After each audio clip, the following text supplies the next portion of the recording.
when we serve Him, when we pray, when we eat, when we study, when we give, when we contribute, whatever it is that we're doing,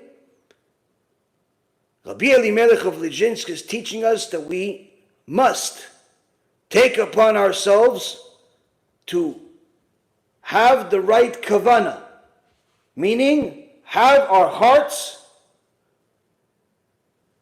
invested in our actions and not just do things in a way where it's like robotic, in a way where it's just like a reflex. You just pray because it's the time to pray. You just study because you have nothing else to do, or that's what everybody else is doing in the yeshiva.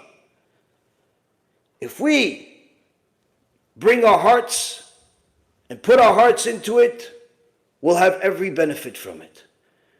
When we don't put our hearts into it, unfortunately it turns into a curse. And that's why the Gemara teaches the Torah can be Sam Chaim or Sam Amavet. It can either be the drug of life or the drug of death. If somebody invests everything that they have into learning Torah in order to fulfill it, the Torah is the drug of life. It literally brings life into a person. They're happy naturally. They don't need any outside factors to stimulate their happiness, whether it be money or anything else, any type of physicality. They're happy naturally. They're optimistic naturally.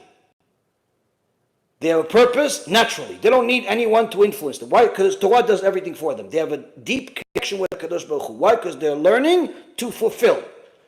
But if a person studies Torah, but not to fulfill it, rather to argue with, against it, rather to contradict it, rather to forsake it, rather to just simply for the sake of knowledge, but not necessarily for the sake of application, then the Torah becomes samamavit, the drug of death, meaning that they actually become worse of a person as a result of it.